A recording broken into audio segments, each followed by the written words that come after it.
ఎవరైనా సరే ఆరోగ్యంగా ఉండాలంటే శుభ్రత పాటించాలి. మరి శుభ్రత కావాలంటే ఎలిం ప్రొడక్ట్స్ వాడాలి.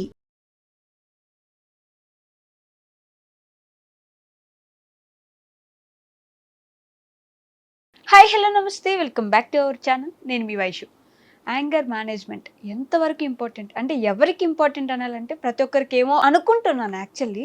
అంటే ఎంతవరకు కోపం తగ్గించుకోవాలి, నిజంగానే బాగా కోపం వచ్చినప్పుడు 10 to 1 లెక్క పెట్టడమో 1 to 10 లెక్క పెట్టడం వలన కోపం తగ్గుతుందా, యాంగర్ మేనేజ్మెంట్ అనేది మనం ఎలా ట్రై చేయొచ్చు, ఈ విషయం గురించి మాట్లాడడానికి థింక్ అగైన్ ప్రోగ్రాంలో ఈరోజు నాతో పాటు మాధవి గారు ఉన్నారు, మోటివేషనల్ స్పీకర్ అండ్ సైకాలజిస్ట్. మేడంతో మాట్లాడదాం. Hello ma'am. Hi ma'am. నమస్తే. నమస్తే. సో కోపం తగ్గించుకోవడం అంత ఈజీ అని అయితే నేను అస్సలు అనుకోను. ఎందుకంటే నాకు కోపం వస్తే నేను అస్సలు తగ్గించుకోలేను. ఆ కోపం తీర్చేసుకుంటేనే అయిపోతుంది నాకు. అర్జున్ రెడ్డి సినిమా ఒకటి ఉంటుంది, మీరు చూసుంటే యాంగర్ మేనేజ్మెంట్లో 0 అని చెప్పేసి మార్క్స్ ఇస్తాడనమాట. Being a doctor you have to manage your anger management అది. సో యాంగర్ మేనేజ్మెంట్ అనేది ఎంతవరకు ఇంపార్టెంట్, ఈ కోపాన్ని ఎలా తగ్గించుకోగలం మనం?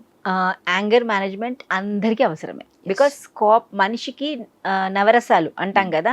సో యాంగర్ అనేది ఒకటి ఉంది దాంట్లో కంపల్సరీ. అది మనం వద్దనుకోవడానికి ఏం లేదు అక్కడ. అంటే కంట్రోల్ చేయడము మేనేజ్ చేయడం అనేది డిఫరెన్స్. కంట్రోల్ అంటే కోపం వస్తుంది కూర్చొని ఆపడం కాదు. మేనేజ్ అంటే వస్తుంది, రానివ్వండి ఆ ఎమోషన్ ని, బట్ ఎలా మేనేజ్ చేసుకోవాలి అది చాలా ఇంపార్టెంట్.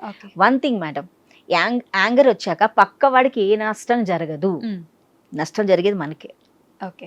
ఆ టైం తన కోపమే తనకి శత్రువు అని అంటారు. ఎందుకు? న్యాచురల్. ఇప్పుడు నాకు కోపం వచ్చింది, అతను నాకు మీ మీద కోపం వచ్చింది. కోపం వస్తే నా మైండ్ సెట్ ఏమైంది? ఇప్పుడు నా లోపల నాకు బాడీలో నెగిటివ్ హార్మోన్స్ స్టార్ట్ అవుతాయి.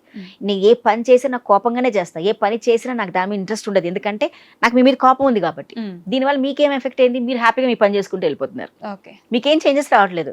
నేను మిమ్మల్ని చూసినప్పుడు నాకు కోపం వస్తుంది, చీవిడి ఇంతే ఇలాగే చేస్తారు అనుకుంటున్నా. ఇప్పుడు నాకేమవుతుంది? I'm giving all negative things to myself. ఇప్పుడు ఇంటర్నల్ నాకేమవుతుంది? నేను నెగిటివ్ గా ఉన్న వల్ల నేను చేసే ప్రతి ఒక్క పనిలో అది ఎఫెక్ట్ కనపడుతుంది. నాకు యాంగ్రీ వల్ల, నా కోపం వల్ల మీకేమోగా నాకు చాలా నష్టం జరుగుతుంది. నా మైండ్ సెట్ పాడైపోయింది. ఇప్పుడు చాలా చాలా చక్కటి పని, సింపుల్ పని చేయాలి, బట్ ఆ కోపంతో ఏం చేస్తున్నాను? ఆ కోపం ఇక్కడ తీర్చుకుంటాను. ఈ తీర్చుకున్న వల్ల నా పని నష్టం అవుతుంది. దీనివల్ల ఇప్పుడు చేసే పని 2 నిమిషాల్లో జరిగే పని ఇప్పుడు నాకు అరగంట లేట్ అవుతుంది. అవునా కదా? మళ్ళీ క్లీనింగ్, ఫర్ ఎగ్జాంపుల్ టీయే పెడుతున్నా, మా వార్త నాకు దెబ్బలాట అయింది, మాట అనుకున్నాము, నాకు కోపం వచ్చేసింది ఆయన మీద. వచ్చిన నాకు టీ పెట్టమన్నారు. ఇప్పుడు నేను ఏం చేస్తాను? టీ పెట్టమని కోపం ఇక్కడ ఉంది కదా నాకు, వెంటనే కొంచెం ఎక్కువగా అల్లం దంచి చేయడము, కారంగా పెట్టడము, టీ పొడి ఎక్కువ వేయడము, పాల ప్యాకెట్ కట్ చేసి సరిగ్గా కట్ చేయకపోవడం, పాలు కింద పడిపోవడము, స్టవ్ మీద పెట్టాను అది పొంగడము, కోపంలో ఉన్నది అంతా. ఫిల్టర్ చేస్తున్నాను, ఫిల్టర్ సరిగా పెట్టలేదు, కోపం తిట్టుకుంటూ చేస్తున్నాను. ఇప్పుడు నాకు ఏం జరిగింది? ఇంకో డబుల్ పని అయిపోయిందా? అంటే ఒక్క పని ఆయనకైనా హ్యాపీగా కూర్చున్నారు కదా అక్కడ. End of the day he'll get the tea. ఆయనకేం రావట్లేదు, ఆయనకి అన్ని దొరుకుతున్నాయి, కానీ ఇక్కడ జరిగేదంతా నాకే. So this is only happens. కోపం వస్తే రానివ్వాలి, తప్పన్నను, కానీ ఆ టైం నన్ను మేనేజ్ చేసుకోవాలి. ఇందాక మీరు అన్నారు కదా 1 to 10. కారణం ఏంటంటే ఇప్పుడు నాకు మీ మీద చాలా కోపం వచ్చేసింది, మీరు నన్ను ఒక మాట అనేసారు. అన్న వెంటనే నేను కూడా మిమ్మల్ని అనాలి కదా, కానీ అన్నానంటే ఒక ఆలోచించండి. ఇప్పుడు నేను అన్నానంటే మళ్ళీ ఒక మాట ఉంటుంది, మళ్ళీ నేను ఒక మాట అంట, మాట పెరుగుతుంది. పెరిగాక నాలో ఉన్న తప్పులు మీరు చెప్తారు, మీలో ఉన్న తప్పులు నేను చెప్తాను. నిన్నటి వరకు మన ఇద్దరం చాలా క్లోజ్ గా ఉన్నాం, మంచిగా మాట్లాడుకున్నాం. నా తప్పుల వల్ల ఇప్పుడు ఏమైంది? నా వీక్నెస్ మీరు బయట పెడతారు, మీ వీక్నెస్ నేను బయట పెడతా. ఈ వీక్నెస్ వల్ల ఎవరి ప్రాబ్లం వచ్చింది? మీరు నేను ఓకే, పక్కోళ్ళకి చాలా హ్యాపీ. వాళ్ళకి మనం టార్గెట్ అయ్యామే, రేపు మన వీక్నెస్ మీద వర్క్ చేస్తారు. ఎవరికి మన స్ట్రెంగ్త్ ని పట్టుకోలేరు, ఎందుకంటే మనకు తెలుసు మన స్ట్రెంగ్త్ ఏంటో, వాళ్ళు మన జోలికి రారు. బట్ మన వీక్నెస్ ఏదో తెలుసుకున్నారు అనుకోండి, ఈజీగా మన మీద వర్క్ చేయగలుగుతారు. దీనివల్ల ఎవరికి లాస్ అయింది?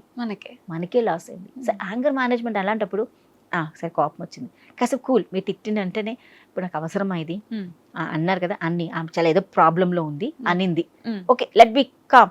1 to అన్నప్పుడు ఏమవుతుంది? 1 to 10 కౌంటింగ్ లో నీ బ్రీతింగ్ ఎక్సర్సైజ్ కూడా అవుతుంది.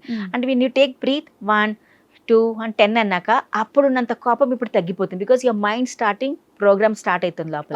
What type of response I should give? నాకు ఇప్పుడు నాకు అవసరమా రెస్పాన్స్? నేను అరవాలా వద్దా? అరిస్తే ఏమవుతుంది? ఒక్కసారి ఆలోచించుకో అన్ని 1 to 10 చేసే వరకు అప్పుడున్నంత కోపం తగ్గిపోతుంది. దీనికి చిన్న ఎగ్జాంపుల్ ఇస్తా. మీ ఇంట్లో పిల్లల ఎగ్జాంపుల్ ఇస్తాను, బెస్ట్ ఎగ్జాంపుల్. కోపం వస్తుంది, వాడు ఏదో ఎగ్జామ్ రాస్తే సరిగ్గా 0 రాశాడు, కోపం వచ్చిందండి. అసలు ఆ టైంలో ఎంత కోపం వస్తుందంటే, అరే ఎంత రాత్రి అంతా 1 గంట వరకు కూర్చోపెట్టి చదివించా వీడికి, పొద్దున్న చూస్తే మళ్ళీ పేపర్లో సరిగ్గా రాయలేదు, ఇన్ని మార్క్స్ వచ్చాయని తల్లిగో తండ్రిగో కోపం వచ్చి 2-3 టపటపా కొట్టేస్తారు. కొట్టిన వెంటనే ఆ పిల్లోడికి ఆ టైంలో ఆలోచించండి, ఆ మైండ్ ఉండాలండి మనకి. అసలు మన పిల్లల మైండే మనకు ఉండదు చెప్పాలి అంటే. వాడికి కోపం వస్తుందా? వాడు ఫస్ట్ ఏడుస్తాడు కొట్టాడని, వాడు మనకి కోపం రాదు, రాదు. దాని తప్పు ఏమనిపిస్తుంది, అవును కదా నాకు డాడీ తక్కువ వచ్చింది తిట్టారు. కొంచెంసేపు యాక మళ్ళీ వాడు నవ్వుతూ ఆకలేస్తుంది, అమ్మ నాకు ఆకలేస్తుంది అని దగ్గరికి వస్తాడు. అప్పుడు ఆలోచించండి, మీకు ఇందాక అంత కోపంగా కొట్టారు కదా వాడిని, వాడు మళ్ళీ మీ దగ్గరికి రావాలి, ఆకలి వేస్తుంది మళ్ళీ మీ దగ్గరికి వచ్చాడంటే అసలు మనకు ఆ మైండ్ సెట్ మనకి ఎందుకు లేదండి? అప్పుడు మీరు ఏడుస్తారు, అయ్యో ఇందాక కొట్టానని. ఈయన్నే కదా ఇంత కొట్టా పాపం వీడు, ఇప్పుడు నా దగ్గరికి వచ్చి మళ్ళీ అమ్మ అని వచ్చాడంటే ఎంత బాధ అనిపిస్తుంది. అంటే నేను చేసిన తప్పు నాకు తెలిసింది అప్పుడు, ఆ కోపం వల్ల నేను అక్కడే ఉండిపోయా.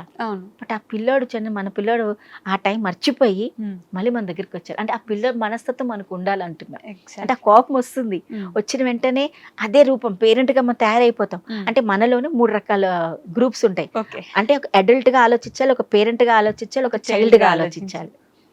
పేరెంట్ అంటే he will every day do the corrections. కోపం వస్తుంది, చాలా కోపం వస్తుంది, కొట్టాలని తిట్టాలనిపించేస్తుంది. అడల్ట్ గా బిహేవ్ చేయండి ఆ టైంకి. అవసరమా నాకు ఇది, ఇట్స్ ఓకే, నా బికమ్ అ చైల్డ్. అరే వదిలేద్దాం, మనం కూడా చేసాం కదా, అయిపోయింది కదా, తప్పు జరిగింది, నేను కూడా చేస్తే ఏమొస్తుంది. ఆ మెంటాలిటీ మనం 3 రకంగా మనం మాట్లాడితే ఏ ప్రాబ్లం సాల్వ్ అవుతుంది. ఎందుకు కోపం వస్తే ఏమొస్తుంది, ఏమీ రాదు. ఎండ్ ఆఫ్ ద డే నాకు టెన్షన్ వస్తుంది, నాకు బీపీ వస్తుంది. అవసరమా? ఇప్పుడు చాలా వరకు బయట చాలా మందికి 35 years 45 years వాళ్ళకి హార్ట్ అటాక్ రావడం కారణమే ఇది, కోపం. తన కోపం ఎవరికి చెప్పరు కూడా. ఇప్పుడు నాకు కోపం వచ్చింది అనుకోండి, నాకు ఎందుకు కోపం వచ్చింది నాకు తెలిసినప్పుడు, నేను అది మీకు ఎక్స్ప్లెయిన్ చేసినప్పుడు next will you repeat the same thing, because నా రియాక్షన్ మీకు అర్థమైపోతుంది. మీకు కోపం వస్తే ఇలా చేస్తుంది కాబట్టి నెక్స్ట్ ఇలాంటి కోపం తెప్పిస్తే మళ్ళీ మీలా బిహేవ్ చేస్తుంది కాబట్టి ఇంక కోపం తెప్పియకూడదని మీకు ఉండాలి. అరే నేను కోపం తెచ్చుకున్నప్పుడు నాకు ఇలా చేస్తున్నాను కాబట్టి నెక్స్ట్ మీలా కోపం రాకూడదని నేను అనుకోవాలి. అప్పుడు ఇద్దరిలో కమ్యూనికేషన్ ప్రాపర్గా ఉంటే గ్యారంటీ నేను మీకు కోపం తేడానికి నేను పని చేయను, ఆ కోపం వచ్చినప్పుడు కూడా మీరు ఈ పని చేయరు. అంటే ఈ 2 వర్క్స్ జరుగుతున్నాయి. కాబట్టి proper communication is also very much important. Anger management లో నాకు ఎందుకు కోపం వస్తుందో నాకు నేను కమ్యూనికేట్ చేయాలి ఫస్ట్, పక్క వాళ్ళు కూడా చెప్పాలి. ఒరే నాకు ఇందాక ప్రాబ్లం వచ్చింది, నేను అరిచేసాను, ప్లీజ్ నాకు ఇలాంటివి చెయ్యకండి, ఇలా చేస్తే నాకు ఇలా పాతవి కలిసిపోయి కోపం వస్తుంది, నా ఇలా మాట్లాడేశాను, మీరేమనుకోకండి, నేను ఒక్క కమ్యూనికేట్. ఆ టైంలో సారీ అని చెప్తే కూడా సాల్వ్ అయిపోతాయి. కానీ చాలా మంది అలా చెయ్యరు. యాంగ్రీలో కోపంలో చేసిన మాటలు టోటల్లాగా వెళ్ళిపోతాయి. మీరు నేను ఇందాక చెప్పాను, తండ్రి కొట్టిన వెంటనే ఆ పిల్లాడికి ఆ మాట మళ్ళీ వచ్చి అడిగాడంటే ఆ బాధ మర్చిపోయాడు. కానీ మీరు అదే పిల్లాడిని నువ్వు వేస్ట్, నువ్వు వర్త్లెస్, నువ్వు పనికి రాని వాడివి, వాడు చూడరా వీడు చూడు ఎంత బాగా చదువుతున్నాడంటే నిజంగా ఈ వర్డ్స్ వాడి జీవితానికి చాలా ఎఫెక్ట్ వస్తాయి. ఖచ్చితంగా రేపు పెద్దోడయ్యాక అంటాడు, నాన్న అమ్మ మన చిన్నప్పుడు నన్ను మీరు ఈ మాటలతో పెంచారు కాబట్టి నేను ఇవాళ తయారైన కారణం మీరే అంటాడు. కాబట్టి కోపంలో మనం ఏదన్నా కొట్టామా తిట్టామా అన్నది కంపల్సరీ ఫ్యూచర్లో వాళ్ళకైనా ఎఫెక్ట్ వస్తుంది, వీళ్ళకైనా ఎఫెక్ట్ వస్తుంది. కోపం అంటే కొన్నిసార్లు కోప్పడ్డమే కరెక్ట్ అనే సిచ్యువేషన్స్ ఉంటాయి. నేను కోప్పడ్డాను కాబట్టి ఆ పని అలా సవ్యంగా జరిగింది, ఇలాంటి సిచ్యువేషన్స్ ఉన్నప్పుడు అప్పుడు కూడా కోప్పడకుండా ఉండాల్సి వస్తుంది అంటారు. అది డిపెండ్స్ అపాన్ ద సిచ్యువేషన్ అనేది. ఇప్పుడు స్కూల్లో టీచర్ బాగా కొడతారండి. ఇప్పుడు చాలా మంది నేను మాట్లాడినప్పుడు కొంతమంది చెప్తారు నాకు, మాధవి గారు నేను ఇవాళ ఈ పొజిషన్లో ఉన్నానంటే చిన్నప్పుడు మా సార్ ఒక ఆయన ఉన్నారు, సోషల్ టీచర్ నన్ను బాగా గట్టి కొట్టేవాడు, ఇవాళ అందుకని సోషల్ అంటే ఇప్పుడు పలానా దాంట్లో నేను ఇంత బాగా రాణిస్తున్నానంటే ఆ రోజు ఆయన తిట్టారు కాబట్టి అప్పుడు నాకు ఫోకసింగ్ తెలిసిందని అంటారు. అంటే అది ఎలా సిచ్యువేషన్ ఏంటని ఇంపార్టెంట్ అక్కడ. ఆ సిచ్యువేషన్ తగ్గట్టుగా మీరు రియాక్ట్ అవ్వాలి, అది ఇంపార్టెంట్. ఇప్పుడు టీచర్ ఇప్పుడైతే మొత్తం తీసి పాడేసాలండి, స్కూల్లో టీచర్ తిట్టడమే పెద్ద ప్రాబ్లం, తిట్టామంటేనే పేరెంట్స్ వచ్చేస్తున్నారు. కానీ ఎందుకు జరిగింది, బికాస్ ఒక సమయంలో టీచర్ కొట్టాలని బాగా కొట్టి దానివల్ల పిల్లల లైఫ్ పిల్లలకి ప్రాబ్లం రావటమో జరిగింది కాబట్టి కొట్టకండి అని చెప్పారు. సో కొట్టేది కూడా ఎంతవరకు కొట్టాలో కూడా టీచర్స్ తెలుసుకోవాలి. ఎందుకంటే టీచర్స్ 24 hours పిల్లలతో ఉంటారు కాబట్టి 24 hours కాదు, ఫ్రమ్ 8 to 10 hours టీచర్స్ ఉంటారు కాబట్టి ఆ మైండ్ లో కూడా హోంవర్క్లు ఇవన్నీ అనుకోండి, పిల్లలు పొద్దు నుంచి రాత్రి వరకు టీచర్ ఉన్నట్టే ఉంటుంది వాళ్ళకి అనుకోండి. అందుకనే వీళ్ళు ఏమంటారు, మా టీచర్ చెప్తే వింటారా, నేను చెప్తే వినమని పిల్లలకి అంటారు. అంటే ఇప్పుడు మీరు అన్న క్వశ్చన్కి నేను ఎందుకు ఈ టీచర్ సిచ్యువేషన్ ఏంటంటే ఒక పిల్లలు చైల్డ్గా బిహేవ్ చేసినాడు, ఇలాంటివి రావు. అంటే నన్ను కొట్టింది ఎందుకు, నేను బాగుపడ్డానికి, తిట్టారు ఎందుకు, నేను బాగుపడ్డానికి అన్న ఒక ఆలోచన మనకు తెలిసినప్పుడు తప్పు కాదు. యాంగర్ మేనేజ్మెంట్లో అలాంటి దాంట్లో అంటే నువ్వు same mentality same age group అలాంటప్పుడు చాలా జాగ్రత్తగా ఉండాలి. ఎందుకంటే ఇద్దరు ఒకే సిచ్యువేషన్లో ట్రావెల్ అవుతున్నారు. అలాంటప్పుడు మనం కోపంగా వచ్చి ఏదైనా పని చేయడం చాలా ప్రాబ్లమాటిక్ క్రియేట్ అవుతుంది. ఇద్దరు ఒకటే ఏజ్ గ్రూప్ ఉంది, కోపంగా వచ్చి ఒకళ్ళు పొడుచుకుంటే అరే నాకు కోపం వచ్చిందిరా నువ్వు ఇలా చేసాను పొడిచానంటే కరెక్టా కాదు కదా. అలాంటప్పుడు ఏం చేయాలి, ఇద్దరు మేనేజ్ చేసుకోవాలి. అంటే అంతవరకు తెచ్చుకోకూడదు సిచ్యువేషన్స్, కొట్టడాలు ఒకళ్ళు. ఈ మధ్య మనం చాలా వింటున్నాం, ఎప్పుడుదో కోపాలు తీర్చుకొని ఒక ప్లానింగ్ ప్రకారంగా క్రియేట్ చేసుకొని అప్పుడెప్పుడో కోపం వచ్చిందంట, ఆ కోపాన్ని ఇంకా కంటిన్యూ చేస్తున్నారు. దీనివల్ల ఏమైంది, నీ లైఫ్ ఈ 1-2 months 3 months ఆ కోపంలో బతకడం వల్ల నువ్వు ఎంత రకరకాల ఆలోచనలు, అంటే అన్ని కూడా క్రిమినల్ ఆలోచనలు నీ మైండ్ నిండా. ఏ పని చేయనా క్రిమినల్ పని, ఏ పని ఆలోచన అలా జరిగితే నువ్వు అనుకున్నది ఏదైతే సాధిద్దాం అనుకున్నావు నీ జీవితంలో అది వదిలేసుకున్నావు. ఆ వ్యక్తిని బాధ పెట్టాలి, ఆ వ్యక్తిని చంపాలి, ఆ వ్యక్తిని ఏదైనా నష్టం చేయించాలనే బతుకుతున్నావే తప్ప అసలు నీ జీవితంలో దీని కాకుండా ఇంకేముంది, దాన్ని పక్కన పడేసావు. సో ఈ యాంగర్ మేనేజ్మెంట్ సరిగ్గా చేయకపోవడం కూడా ఇలాంటి కారణాలు అవుతాయి. కొన్ని సిచ్యువేషన్లో మనం తిట్టాల్సి వస్తుంది, కోప్పడాల్సి వస్తుంది, బట్ అది అవసరమా లేదని ఇంపార్టెంట్. నా దగ్గరున్న వ్యక్తులు ఆ కోపాన్ని వాళ్ళు తీసుకోగలుగుతారా లేదా అని తెలుసుకొని మనం చేయాల్సి వస్తుంది. కోపం ఇది చాలా ఇంపార్టెంట్. ఇప్పుడు రాత్రిపూట మన పిల్లలు రేపు ఎగ్జామ్ ఉంది, పేరెంట్స్ తిట్టకపోతే అరే నువ్వు చదవట్లేదురా, చదువుకో, గట్టిగా అరవకపోతే వాళ్ళు హ్యాపీగా టీవీలు చూసుకుంటూ కూర్చుంటారు. సో అది ఇంపార్టెంటే, కానీ ఎంతవరకు అది చాలా ఇంపార్టెంట్. అన్ని చోట్ల మనం వాడలేము, అన్ని చోట్ల కామ్గా ఉండలేము, అన్ని చోట్ల కోపంగా చూపించకూడదు. ఏ సమయానికి ఏది అవసరమో అంత మోతాదే దాన్ని వాడాలి. నీ పిల్లాడు కూర్చొని హ్యాపీగా ఫోన్ వాడుకుంటూ పిచ్చి పిచ్చి వీడియోలు చూస్తున్నాడు, అమ్మ కోపగిస్తే వాడు ఏమైనా ఫీల్ అవుతాడా అన్నప్పుడు చాలా రాంగ్. అప్పుడు కోపపడండి, ఫోన్ తీసి పక్కన పెట్టండి, 2 days చాలా స్ట్రిక్ట్గా ఉండండి. వాడు ఏదన్నా అన్నాను చెప్పండి, వాడు కూర్చోపెట్టి మాట్లాడండి, తప్పలేదే దాంట్లో. కానీ అదే వాడు ఏదో అయిపోతాడేమని చెప్పి కాకుండా వాడి జీవితం పడుంది, ఇంకా ఇప్పుడే పాడైపోతే జీవితాంతం ఏమవుతాడు.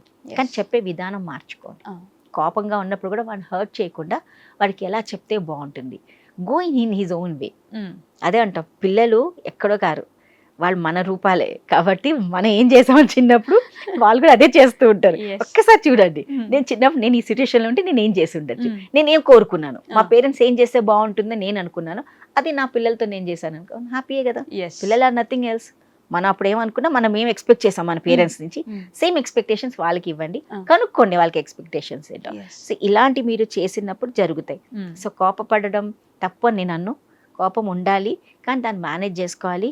కానీ కొన్నిసార్లు ఆ కోపం కూడా కొంతమందికి మంచి కారణాలకునే ఒక అంటే it gives a wonderful result also. కోపం అన్నది అది కూడా చాలా ఇంపార్టెంటే, కానీ దాన్ని ఎంతవరకు వాడాలనేది చాలా చాలా జాగ్రత్తగా పెట్టాలి.